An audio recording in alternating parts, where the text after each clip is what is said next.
نصائحه الغالية المفيدة القيمة، فليتفضل مشكورا. الحمد لله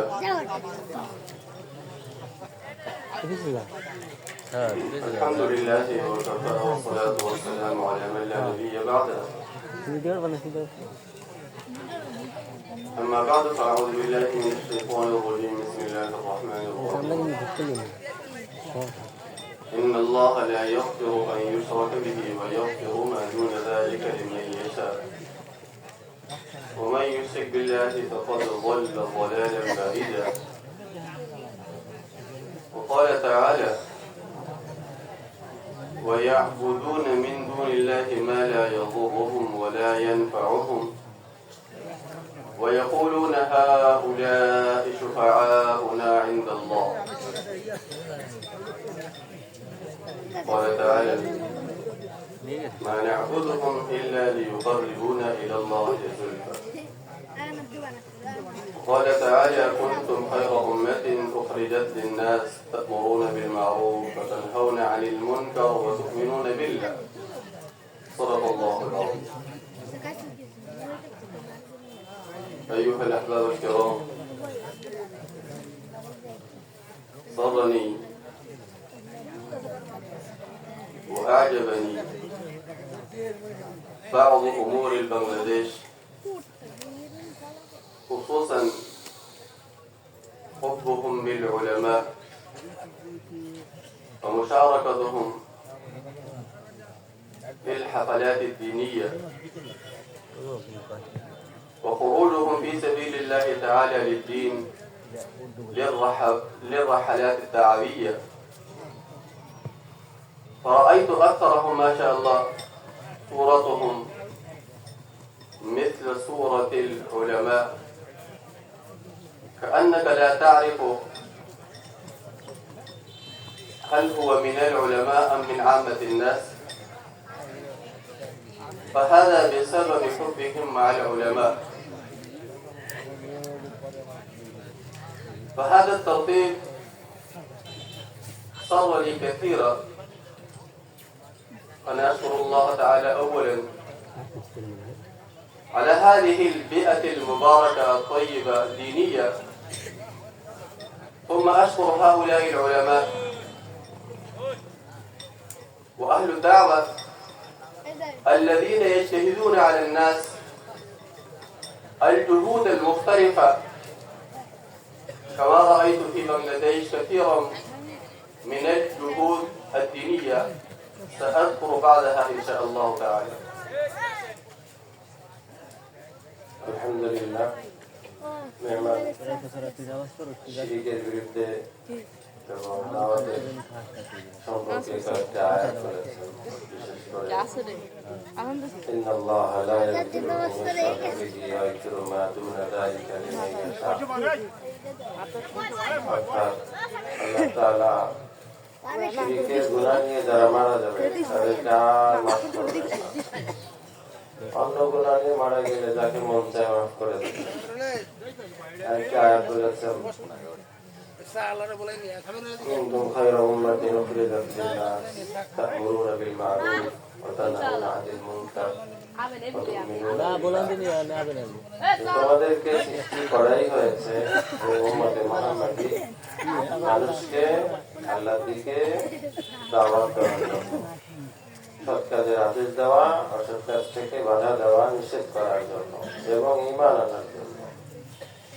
আয়াতের পরে তিনি বাংলাদেশের পরিবেশ সম্পর্কে তার অভিব্যক্তি অনুভূতি প্রকাশ করে বলেছেন যে আমার খুব ভালো লাগে বাংলাদেশের সাধারণ মানুষেরা তারা আলেমদেরকে খুব ভালোবাসে। আলেমদেরকে এত ভালোবাসে যে তাদের সাথে দাওয়াতি সফরে যায়, দিনী সফরে যায়, উঠা বসা করে, তাদের বেশভূষা গ্রহণ করে। এমনও পাবলিক আছে দেখতে মনে হয় বড় আলেম। এখন সে আলেম না সাধারণ মানুষ পার্থক্য করাও কষ্ট হয়ে যায়, এরকম অনেক আছে না। এরপর উনি বলেন, আর বাংলাদেশের যে দিনী পরিবেশ, দাওয়াতি পরিবেশ, সেটা আমার খুব ভালো লাগে। এদের অনেক প্রোগ্রাম, অনেক কিছু। এই জন্য উনি বলেন যে আমি বিমোহিত বিমুগ্ধ, আমাকে খুব আনন্দ দেয় এই পরিবেশ। তা আমি কিছু আপনাদের সামনে ইনশাআল্লাহ তুলে ধরবো। ولكن كما نرى في جميع العالم خصوصا في البلاد الإسلامية وخصوصا في البلاد التي يجتهد فيها العلماء بأنواع مختلفة أن الكفار جهودهم على هذه البلاد أكثر من البلاد الأخرى،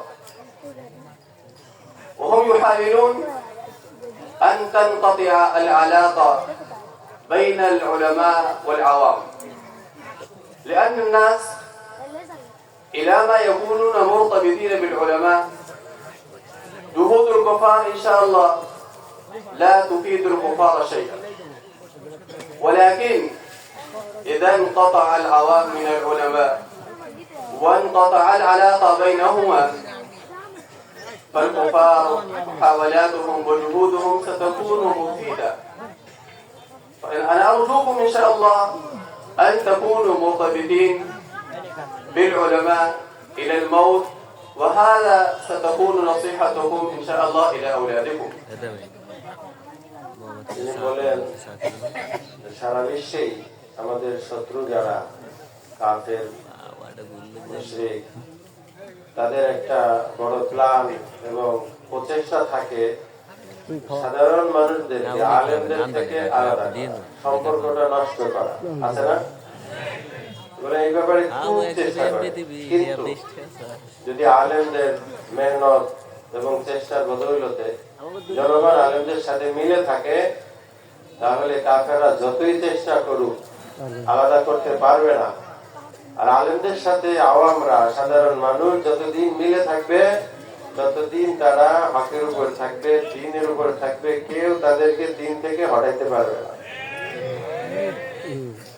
الناس من بنغلاديش ومن الباكستان الخارجون إلى البلاد المختلفة للأجرة ولكسب المال،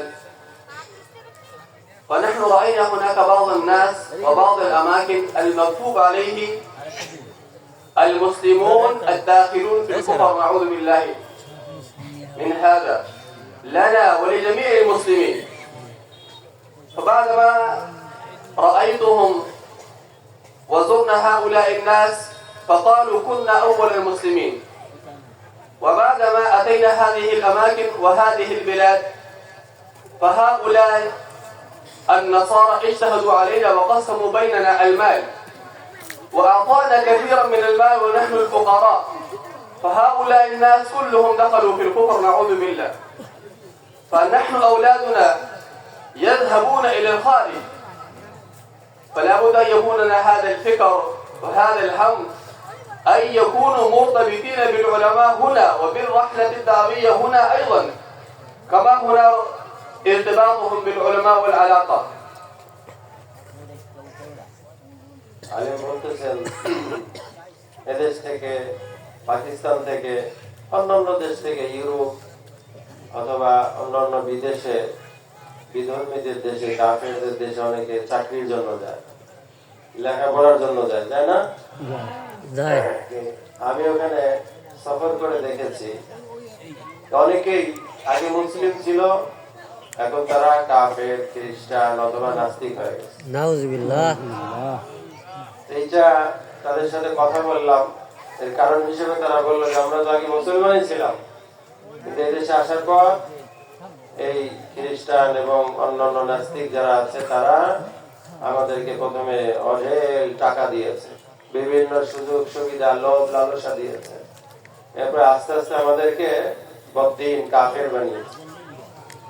এই জন্য আমাদের যাদের সন্তানেরা বিদেশ যায়, আমাদের দায়িত্ব হলো এই ব্যাপারটাকে গুরুত্ব দেওয়া যে আমাদের সন্তানরা যেন আলেমদের সাথে জুড়ে থাকে, দাওয়াতি কাজে জুড়ে থাকে। বিদেশেও তাবলীগের কাজ আছে না নাই? তাছাড়া এরা সব নাস্তিক হয়ে যাবে, কাফের হয়ে যাবে।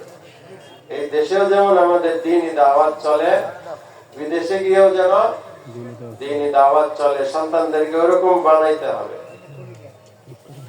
كما قال أبو الحسن الندوي رحمه الله تعالى: أنا رأيت بنفسي في هذه البلاد، في أوروبا، في أمريكا، أن المسلمين خصوصا شبابهم ذهبوا هنا، فأولادهم بالمرحلة الأولى بقوا على إسلامهم، وبالمرحلة الثانية أيضا، ولكن بالمرحلة الثالثة والرابعة ما وجدت أكثرهم مسلمين،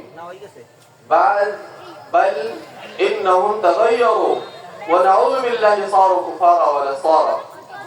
فأنا هذا الفكر أبين أمامكم لكي تجتنبوا أنتم بأنفسكم وجنبوا أولادكم وأبعدوهم من هذه الأمور ومن هذه الأفكار الدنيوية الغالبة خصوصا على أولادنا في باكستان وفي بنغلاديش خاصة. মেহমান বলেন, আমাদের সবার পরিচিত ভারতের বড় একজন মনীষী আলেম ছিলেন আলী হাসান নদভী রাহিমাহুল্লাহ, নাম শুনেছেন না? উনি বলেছেন, আমি ইউরোপ আমেরিকা যখন সফর করেছি, তা আমি আমাদের দেশ থেকে যাওয়া মুসলমানদেরকে প্রথম পর্যায়ে মুসলিম হিসেবে থাকে দেখেছি, দ্বিতীয় পর্যায়ে হয়তো কেউ থাকে, কিন্তু কিছুদিন যাওয়ার পর তৃতীয় পর্যায়ে গিয়ে তাদেরকে আর মুসলমান পাইনি, তারা কাফের হয়ে গেছে, তারা খ্রিস্টান হয়ে গেছে। এই জন্য এই যে আমাদের একটা ফিকির যদি না থাকে, আমাদের ঈমান মজবুত যদি না থাকে, আলেমদের সাথে দাওয়াতের সাথে সম্পর্ক না থাকে, তাহলে আমাদের বিদেশে গিয়ে আমাদের সন্তানরা ঈমান নিয়ে থাকবে এর কোনো গ্যারান্টি নেই। الآن رجع أحد العلماء اسمه سالم من باكستان، كان شكل إلى أمريكا، قال رأيته هناك كثيرا من أهل بنغلاديش الذين هم مربوطون بالعلماء ومتعلقون بالرحلة الدعوية بهذا الجهد. رأيتهم ما شاء الله حرارتهم الإيمانية وحماستهم الإيمانية أكثر هناك من بنغلاديش ما شاء الله، لأنهم مربوطون بالعلماء وبهذا الجهد العام. فما شاء الله بسبب جهدهم كثير من النصارى والكفار يدخلون في الإسلام أيضا. فهذا هناك نوعان: المربوطون بالعلماء وبالجهد ما شاء الله هذا ترتيبهم هناك، والمنقطعون من العلماء ومن هذا الجهد هذا ترتيبهم كما بينت أمامكم.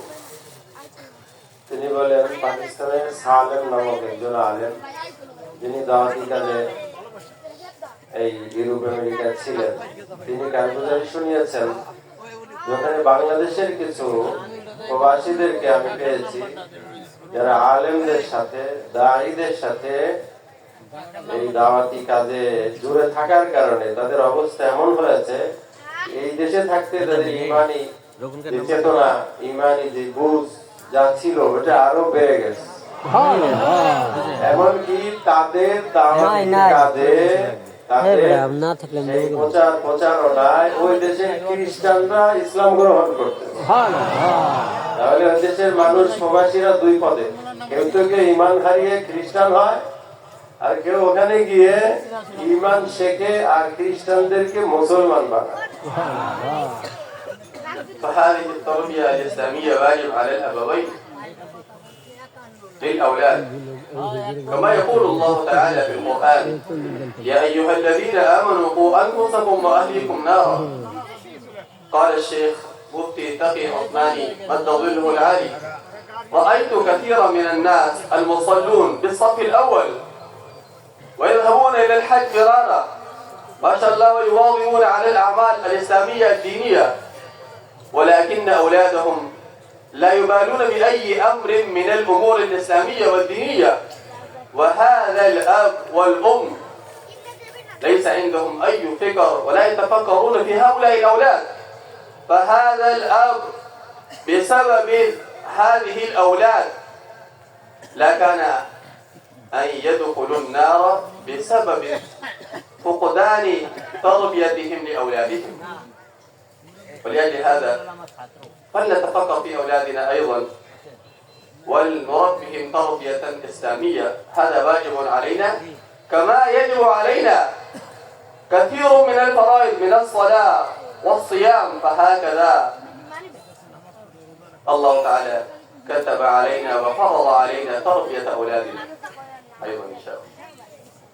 মেহমান বলেন সন্তানদের দ্বীনি শিক্ষা দেওয়া, ইমানদার বানানোর প্রশিক্ষণ দেওয়া, এইটা বাবা মায়ের খুব গুরুত্বপূর্ণ একটি ফরজ। আল্লাহ তাআলা আয়াতে বলেছেন কু আনফুসাকুম ওয়া আহলিকুম নারা, নিজেদেরকে এবং নিজেদের পরিবারের সদস্যদেরকে, অধীনস্থদেরকে জাহান্নাম থেকে বাঁচাও। এই দায়িত্ব দিয়েছেন আল্লাহ, ফরজ করেছেন। আল্লামা তাকি উসমানী হাফিজাহুল্লাহ ওরা তিনি বলেন যে আমি অনেক মানুষকে দেখেছি প্রথম কাতারে নামাজ পড়ে, আওয়াজ উমরা খুব ঘন ঘন করে, কিন্তু নিজের সন্তানদের দিনদার বানানোর কোনো ফিকির তাদের নেই, যার ফলে কি হয় সন্তানরা নষ্ট হয়ে যায়। এই জন্য ভাই আমাদের উপর যেমন রোজা ফরজ, হজ ফরজ, অন্যান্য জিনিসগুলো ফরজ, সন্তানকে দিন শেখানো, দ্বীনি তারবিয়ত দেওয়া, এইটাও একটা গুরুত্বপূর্ণ ফরজ। نجد في القرآن أن الأنبياء كان عندهم فكر أولاد الله. يقول الله تعالى في القرآن أم كنتم شهداء إذ حضر يعقوب الموت إذ قال لبنيه ما تعبدون من بعد قالوا نعبد إلهك وإله آبائك إبراهيم وإسماعيل وإسحاق إله واحدا ونحن له مسلمون. ماذا يقول زكريا عليه الصلاة والسلام؟ ذكر الله تعالى في القرآن فهب لي من لدنك وليا يرثني ويرث من آل يعقوب يرثني ويرث من آل يعقوب. التراث والميراث لا يجري بين الأنبياء. فماذا يريد الله تعالى من هذه الوراثة؟ المراد والمطلوب من هذه الوراثة الوراثة الدينية. زكريا عليه الصلاة والسلام يطلب الولد لهذا الدين. وكذلك قال الله تعالى في القرآن في الأماكن المختلفة عن الأنبياء أنهم كان عندهم شكر الأولاد لكي لا يضيعوا ولا يخرجوا من تربية مثل تربية آبائهم من الأنبياء عليهم الصلوات والتسليمات.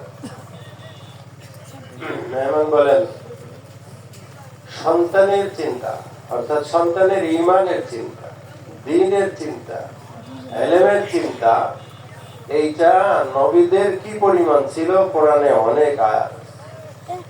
হযরত ইয়াকুব আলাইহিস সালাম ইন্তেকালের আগে সন্তানদের ডাক দিয়ে বলেছেন মা তা'বুদুনা মিন বাদি, আমার পরে তোমরা কার ইবাদত করবা? সন্তানরা সবাই বলেছেন না'বুদু ইলাহাকা ওয়া ইলাহা আবাইকা ইব্রাহিম ওয়া ইসমাঈল, যে আমরা আপনার রব, আপনার পূর্বে নবীদের রব ওই এক আল্লাহর ইবাদত করব। মৃত্যুর আগে নিজের সন্তানের তাওহীদ ঈমান নিয়ে চিন্তা। হযরত জাকারিয়া আলাইহিস সালাম তিনি আল্লাহর কাছে সন্তান চাইলেন, কি বললেন? এমন সন্তান দাও এরিসুনি ওয়া এরিসু মিন আলি ইয়াকুব ওয়াজআলহু রাব্বি রাদিয়া, আল্লাহ এমন সন্তান দাও যে আমার ওয়ারিস হবে, আমার মিরাজ গ্রহণ করবে। ইয়াকুব আলাইহিস সালামের মিরাজ গ্রহণ করবে। আসলে নবীদের নিয়ম হলো তারা মারা গেলে সন্তানরা মিরাজ পায় না। জানেন এই মাসালা? অনেকেই জানে না। নবীদের সম্পত্তির কোনো কি হয় না, মিরাজ হয় না। অনেক আয়াত হাদিসে মিরাজের কথা বলা হয়। এই মিরাজ দ্বারা কি বোঝায়? দ্বীন। অর্থাৎ নবীরা এই চিন্তা ফিকিরে থাকতেন যে আমরা আমাদের বাপদাদার যে তরবিয়ত, তালিম, শিক্ষা দীক্ষার কারণে আজকে নবী, আজকে আমরা এত বড় ইমানদার, এইটা যেন আমাদের সন্তানদের ভিতরেও থাকে, তারাও যেন এই লাইনে থাকে। এই চিন্তা ফিকির প্রত্যেকটা বাপের থাকতে হবে। তা যদি না থাকে, অধিকাংশ বাবা মা জাহান্নামে যাবে সন্তানদের দিনদার না বানানোর কারণে। ইনশাআল্লাহ মুস্তাঈদুন, ইনশাআল্লাহ تجعلون أولادكم العلماء والحفاظ إن شاء الله وأهل الدعوة. আপনারা কি সন্তানদেরকে বড় বড় হাফেজ আলেম দ্বীনের দায়ী বানানোর জন্য প্রস্তুত? ইনশাআল্লাহ। في الحديث أيها السامعون إن الله تعالى لا يرفع الدرجة للعبد الصالح في الجنة فيقول أنى لي هذا فيقول باستغفار ولدك لك. هذا إذا كان الولد يستغفر للأبوين الله تعالى يرفع درجاتهم في الجنة. ولكن الولد إذا كان بعيدا من الدين لا يستغفر له فكيف بوالديه؟ فهذا الأب إذا ضيع ولده يحرم من كل خير في حياته وبعد مماته، لأن لا يستغفر له فلا يرفع له الدرجات.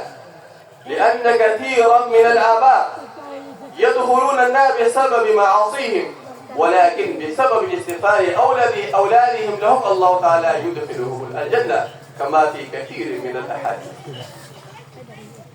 তিনি বলেন, হাদিসের ভিতরে আছে বাবা মা গুনাহ নিয়ে মৃত্যুবরণ করেছেন, তাদের কবরে আল্লাহ তাআলা ইয়ারফাউ দারাজাতিহিম, অবস্থান ভালো করবেন, সুযোগ সুবিধা বাড়িয়ে দিবেন, আযাব কমিয়ে দিবেন। সুবহানাল্লাহ।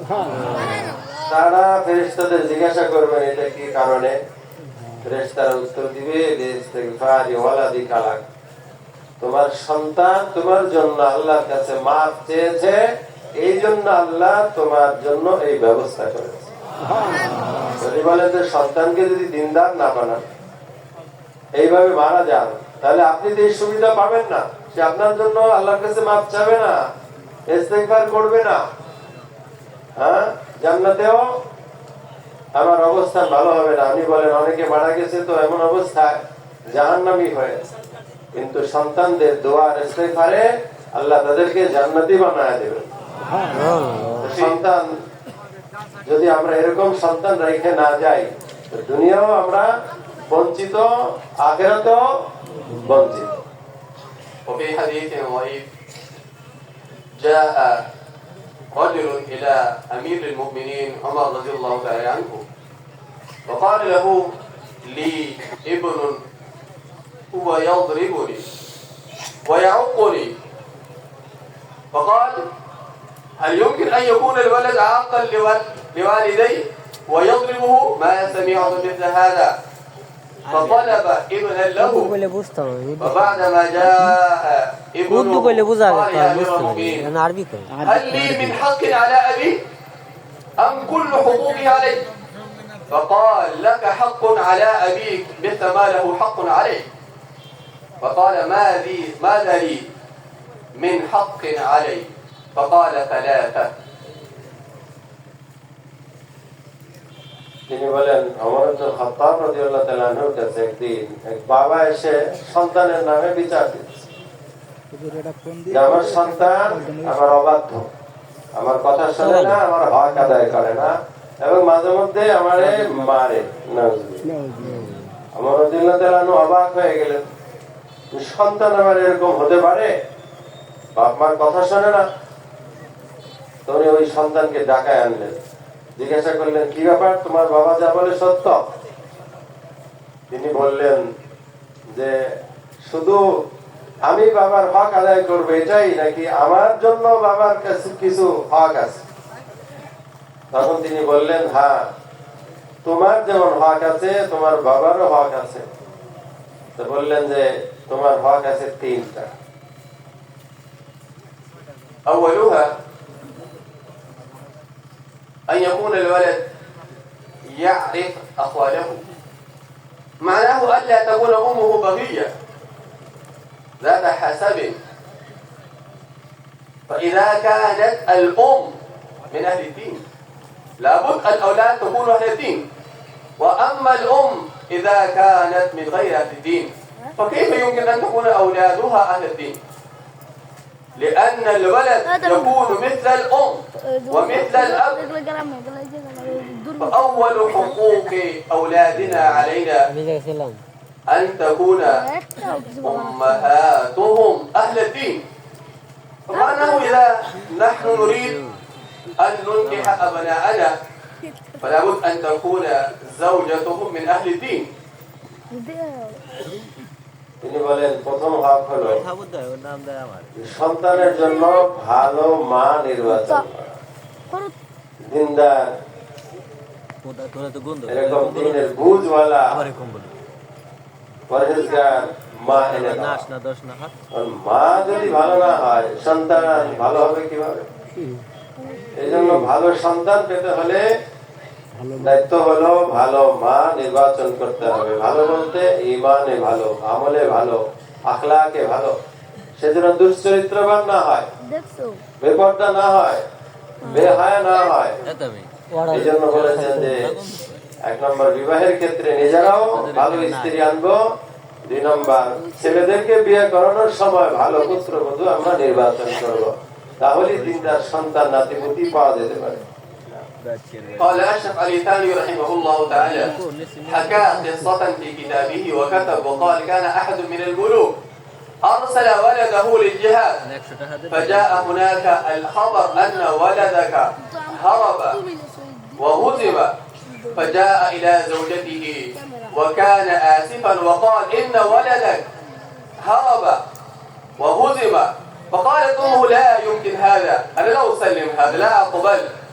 فجاء رجل آخر وقال له مثل القول الأول، فجاء إلى زوجته وقال له هكذا، فقال لا يمكن هذا.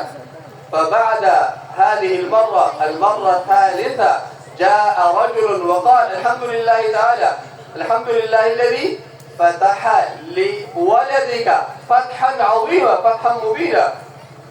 ففرح كثيرا وصره هذا الخبر وجاء إلى زوجته وأخبره بالخبر. فقالت كنت أعرف، فقال كنت تعرفين؟ فقالت لأني ما سقيته اللبن والحليب إلا وكنت مع الوضوء، فكيف يمكن أن يهرب ولدي وأن يرتكب مثل هذه المعصية الكبرى؟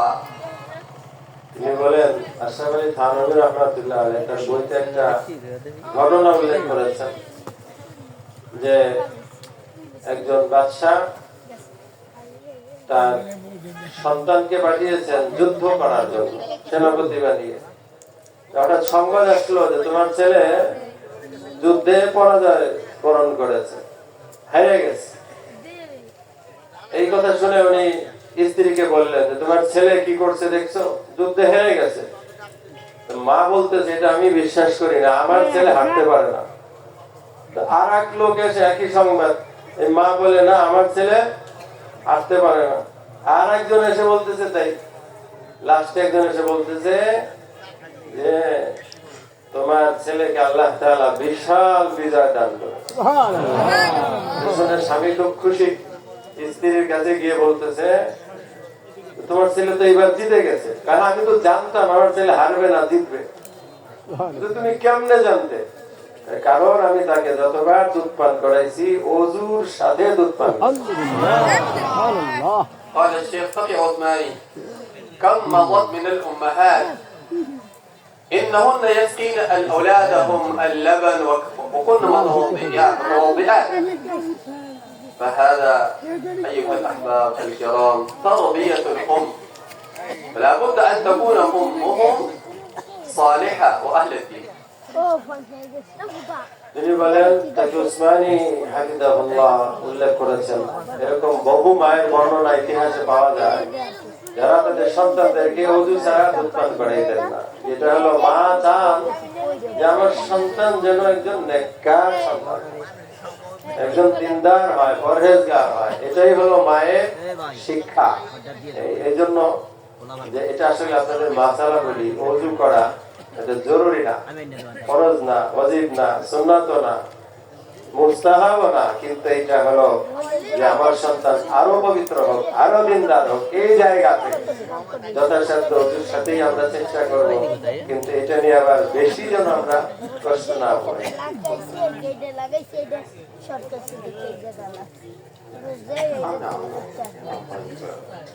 والحق الثاني أن نسمي أولادنا بالاسم الحسن، ولو كان الاسم مثل عبد الرحمن عبد الله فهذا أحسن، وإلا فليكن أسماؤهم مثل أسماء الصحابة هذا أفضل، ولكن الواجب ضروري أن يكون اسمهم حسنا لا يكون خارجا من أسماء أهل الدين.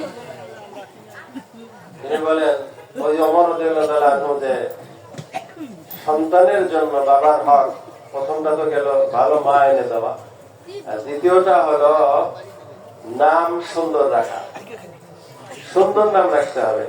আব্দুল্লাহ, আব্দুর রহমান, হাদিস আছে এটা ভালো, এটা না হোক সাহাবীদের মতো নাম হোক, নবীদের মতো নাম হোক, ভালো অর্থওয়ালা আরবি নাম হোক, নাম যেন সুন্দর হয়। এই আমাদের তো ইংরেজি নাম, বাংলা নাম, অমুক তমুক, আমাদের সুন্দর নাম হয় এটা জরুরি। والحق الثالث تعليمهم الدين، أن نعلمهم الدين من القرآن والسنة والحديث والتفسير، فهذا هو الحق الثالث. 3 নম্বর সন্তানের হক হলো বাবার জন্য আইয়ুআল্লিমাহুদ্দিন আল কিতাব, তাকে ইলমে দ্বীন শেখাবে, আল কোরআনুল কারীম, আল হাদিসুশ শরীফ, ইসলামী ফিকহ, তাফসীর, এইগুলোর জ্ঞান দেবে সন্তানের তৃতীয় হক। فقال هذا الولد أنا لا أعرف أمي من أين هي واسمي جعيل. جعيل هذا شيء عجيب، هذا من الحشرات، وهو ما علمني شيء من الدين، لا القرآن ولا الحديث ولا الفقه. فقال عمر رضي الله تعالى عنه لأبيه أنت أول ضيعت حقوق أولادك، فبعد ذلك هو يضيع حقوقك. أنا بنفسي رأيت كثيرا من الآباء إنهم أولا يضيعون حقوق أولادهم، فبعدما يكبر أولادهم هم يضيعون حقوق الآباء. ওমর রাদিয়াল্লাহু আনহুর মুখে এটা শোনার পরে এবার ওই যে সন্তানের ব্যাপারে মামলা, সে বলতেছে আমিরুল মুমিনিন, আমার বাপ এই 3টা হকের একটাও আদায় করে না, আমার মা বংশ টংশের কোনো বালাই নাই, মানে মা দিনদার না তেমন। 2 নম্বর আমার নাম রাখছে জুয়েল, ইংরেজি অনেকের নাম আছে হয়তো কষ্ট পাবে, এই নাম একটা পোকামাকড়ের নাম, ভালো কোনো অর্থ না। এরপরে আমাকে কোরআন শেখায় নাই, হালাল হারাম দ্বীনি জ্ঞান আমাকে একটু শেখায় নাই। ওমর রাদিয়াল্লাহু তাআলা রেগে গেলেন এবং বললেন বাবাকে, তুমি প্রথম সন্তানের হক নষ্ট করেছ, যার কারণে আজকে সন্তান তোমার হক আদায় করে না, অবাধ্য হয়। উনি বলেন যে আমি এরকম অনেক বাবাকে দেখেছি যারা সন্তানের এই হকগুলো আদায় না করার কারণে পরবর্তীতে সন্তানরা এই বাবার কথাও শোনে না, হকও আদায় করে। أنا ذكرت وبينت أمامكم بعض آيات القرآن الكريم إن الله لا يغفر أن يشرك به. هذا أهم موضوع من موضوعات الأنبياء، إنهم يأتون ويبعثون لقتل الشرك، ألا يشرك الناس بالله تعالى. فهناك أنواع من الشرك. النوع الكبير أن الناس يقولون لا إله إلا الله، الإله هو الواحد، ولكن هذه الأصنام وهذا ما نشركهم بالله تعالى هم يقربوننا إلى الله تعالى، فهذا أكبر شرك يوجد في أكثر البلاد خصوصا في البلاد الإسلامية. তিনি বলেন আমি অনেকগুলো আয়াত পড়েছি শুরুতে, এর ভিতরে সবচেয়ে গুরুত্বপূর্ণ একটি আয়াত ছিল ইন্নাল্লাহা লা ইয়াগফিরু আন ইউশরাকা বিহি ওয়া ইয়াগফিরু মা দুনা যালিকা লিমান ইয়াশা, যে আল্লাহ তাআলা শিরকের গুনাহ নিয়ে যে মারা যাবে তাকে মাফ করবেন না, অন্য গুনাহ নিয়ে মারা গেলে মন চাইলে মাফ করে দিবেন। বলেন যে এটা খুব গুরুত্বপূর্ণ বিষয়, শিরক থেকে বেঁচে থাকা। সমস্ত আম্বিয়াদের সবচেয়ে গুরুত্বপূর্ণ দায়িত্ব ছিল, বয়ান ছিল শিরক ছাড়ার ওয়াজ। এই শিরক তো অনেক প্রকার রয়েছে। মানুষ তো মুখে বলে লা ইলাহা ইল্লাল্লাহ, এক আল্লাহ, আল্লাহ ছাড়া কোনো মাবুদ নাই, ইলাহ নাই, শরীক নাই। কিন্তু বাস্তবে দেখা যায় বিভিন্ন গায়রুল্লাহ গ্রহণ করে এবং কি বলে যে মা না'বুদুহুম ইল্লা লিয়ুকাররিবুনা ইলাল্লাহি যুলফা। এদের ইবাদত তো করি যে এরা হলো ওসিলা, এরা আমাদেরকে আল্লাহ পর্যন্ত পৌঁছায় দেবে। এটা একটা বড় শিরক, অধিকাংশ দেশে এটা পাওয়া যায়। আল্লাহ আমাদেরকে এটা থেকে হেফাজত। يقول ابن عباس رضي الله تعالى عنهما في تفسير هذه الآية: فاعلم أنه لا إله إلا الله، لا نافع إلا الله، ولا ضار إلا الله، لا مانع إلا الله، ولا معطي إلا الله. فمعنى هذا لا إله إلا الله لا ينفعنا أحد إلا الله تعالى، ولا يضرنا أحد إلا الله تعالى. وما أشركنا بالله تعالى من الأشياء المختلفة نقول هذا ينفعنا وهذا يضرنا وهذا يعطينا وهذا يمنعنا، فهذا مخالف لقول لا إله إلا الله تعالى، لأن معناه لا نافع ولا ضار إلا الله، لا مانع ولا معطي إلا الله سبحانه وتعالى. এই আয়াতের তাফসীরে ইবনে আব্বাস রাদিয়াল্লাহু তাআলা আনহুমা বলেছেন, ফা'লাম আন্নাহু লা ইলাহা ইল্লাল্লাহ, তুমি জেনে নাও যে আল্লাহ ছাড়া কোনো ইলাহ নেই। লা ইলাহা ইল্লাল্লাহর উদ্দেশ্য কি? লা মানিআ ইল্লাল্লাহ ওয়ালা নাফিআ ইল্লাল্লাহ ওয়ালা দারা ইল্লাল্লাহ। অর্থাৎ আমাদের ক্ষতি করারও কেউ নেই, আমাদের উপকার করারও কেউ নেই, আমাদের কোনো কিছু থেকে বাধা দেওয়ারও কেউ নেই, একমাত্র কে ছাড়া? আল্লাহ। এই সব ক্ষেত্রে আল্লাহ তাআলাই আমাদের সবকিছু করবেন, দিবেন, ইবাদত করবেন, এই বিষয়টা আমাদের কঠিন আকারে মজবুত করে বিশ্বাস করতে হবে। এটাই হলো লা ইলাহা ইল্লাল্লাহর মূল শিক্ষা। ذهبت إلى أحد معبد الملوك في باكستان، فقلت هذه الأصنام وهذه الصور التي جعلتها ونصبتها هنا، فهذا ماذا يفعل؟ هل يفيدكم شيئا؟ فقال لا، الإله الكبير هو الله تعالى. ولكن هذا، فقلت ما معنى هذه الأصنام؟ نصبت في الجدر وعلقتها. فقال نعم، هذا لا يفيدنا ولا يضرنا، ولكن هذا هو شيء داخل في مذهبنا ونحن لا نعتقد هذا. فقلت إذا أنت لا تعتقد هذا وتعتقد أنه لا إله إلا الله، فاترك كل هذه الأشياء وقل لا إله إلا الله، لا أعبد إلا الله، لا أعبد إلا الله. পাকিস্তানের আমি মন্দিরে গেলাম, গিয়ে দেখলাম মূর্তি খাড়া করে রেখেছে, পূজা দেয়। আমি বললাম যে এইটা কি, এটা কি তোমার কোনো উপকার করে? না, এটা কোনো উপকার করে না। আমাদের আসল খোদা তো আল্লাহ, এইটা হলো আমরা বানিয়েছি ওসিলা, ছোট খোদা, যেটার মাধ্যমে আসল খোদার কাছে যাব।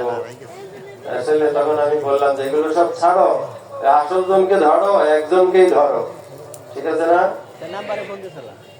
إكرمة رضي الله تعالى عنه بعدما فتح النبي صلى الله عليه وسلم مكة المكرمة، فر إكرمة رضي الله تعالى عنه، فذهبت زوجته إلى النبي صلى الله عليه وسلم وقالت أنا أذهب إلى إكرمة وآتي به. فقال النبي صلى الله عليه وسلم ائت به، هو آمن.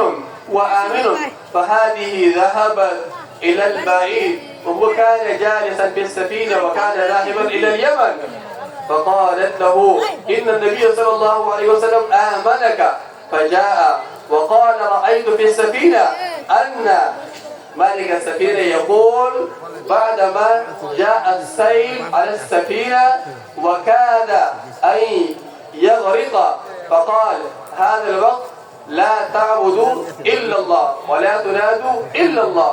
فقلت في قلبي هذا الشيء أنا أهرب منه وأفر من هذا الشيء من هذا النداء، والنبي صلى الله عليه وسلم لا يقول إلا بهذا، لا يقول إلا بهذا، لا تنادوا إلا الله، وهذا في مثل هذه المشكلة لا ينادي إلا الله. فقال دخل في قلبي شيء من الإسلام، فبعدما أتيت إلى النبي صلى الله عليه وسلم فدخلت في الإسلام. ফাতহে মক্কার সময় হযরত ইকরামা রাদিয়াল্লাহু তাআলা তিনি ভয়ে ভেগে যাচ্ছিলেন। ওই সময় ইসলাম গ্রহণ করেন নাই, মুসলমানরা এটা দখল করেছে, না জানি মেরে ফেলবে, কি করবে। ওনার স্ত্রী রাসূল সাল্লাল্লাহু আলাইহি ওয়াসাল্লামের কাছে আসলেন, এসে বললেন যে ইয়া রাসূলুল্লাহ, আমার স্বামী ইকরামা তো ভেগে যাচ্ছে, আমি কি তারে নিয়ে আসবো? তিনি বললেন আনো, তার নিরাপত্তা অবশ্যই আমি দেব। আসতে বলো, কোনো সমস্যা নাই, দেখে নিরাপত্তা দেওয়া হবে।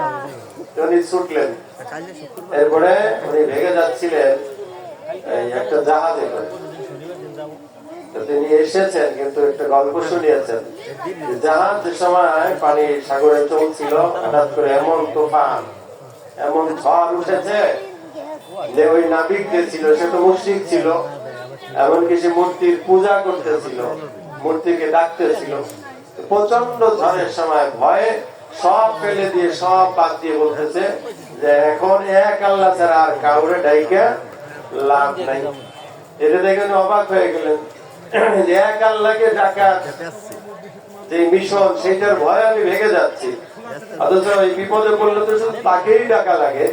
এখান থেকে আমার একটা ইমানি চেতনা, চিন্তা এসেছে। উনি পরবর্তীতে এসে মুসলমান হয়েছে। في الأخير أقول أيها الأحباب، نحن الآن جالسون في هذه الحفلة وفي هذه الدنيا، وسنكون ميتين في قبورنا، فالموت أقرب إلى الإنسان من كل شيء، والإنسان لا يعرف، ونحن ذاهبون من الدنيا وننتقلون إلى دار آخر يقول له الدار الآخرة. يا أحباب، فلنستعد لتلك الدار ولنتوجه بكلنا إلى تلك الدار ولنستعد لها، فهذه الحياة فرصة لنا. وبعد الموت الإنسان يقول مرارا ربنا أخرجنا نعمل صالحا، ولكن الله تعالى يقول له في القرآن أولم نعمركم ما يتذكر فيه من تذكر وجاءكم النذير، معناه أنا أعطيتك العمر، هذه الدنيا، هذه الحياة، فلماذا ضيعت هذه الحياة؟ الناس استفادوا من تلك الحياة. هؤلاء الناس الذين هم الآن في الجنة أنا أعطيتهم مثل هذه الحياة، ولكنك ضيعت الحياة، وهؤلاء الناس استفادوا من هذه الحياة. فلنستعد للدار الآخرة، لأن الموت قريب، ونحن كلنا ذاهبون من هذه الدار. سنكون في قبورنا غدا ونتأسف ونقول يا ليتنا كنا نستعد للدار الآخرة.